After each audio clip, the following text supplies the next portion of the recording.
रंग डलारे रंगी देलाणी। अरे एती बोले पास्टल वाला कॉल थिला। हाँ हाँ जाऊ जाऊ।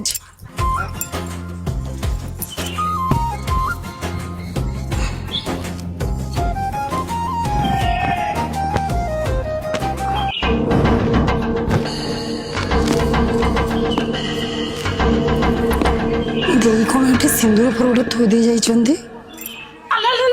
मो सिंदूर को छुई पगला पापी नीलोची तू जानिनु मो सिंदूर को चुंचु तू तो ए सिंदूर रो मूल्य बुझिनु तू कोन मो सिंदूर रे हाथ मारुचु। सिंदूर रो मूल्य मु बुझिनी तम परिका किछि नारी तो बाहाई सरला परे भी हाथ रे शंख मथरे सिंदूर पिंधिबा घृणा करंती।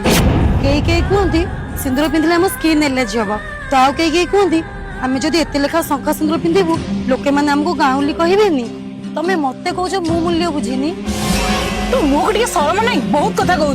शरम मते बा कई माडिबो मु तो गोटे विधवा गोटे नारी हाथ जदि शंख मथर सिंदूर थी से जिते आड़े बुली आसिले भी ए दुनिया ताको शक्तित्व आख्या दिए किंतु जदि से नारी हाथ में शंख और सिंदूर नथि से विधवाटी से निज भाई पाखे थाऊ कि निज जन्म कला पुओ पाखे रहू ताको ए दुनिया चरित्रहीन आख्या दिए। मु देखिलानी जेबेटू तो स्वामी मलानी तो मो बहुत टाण हो गलानी। मो सिंदूर रे भाषण देवाक बसिला विधवा।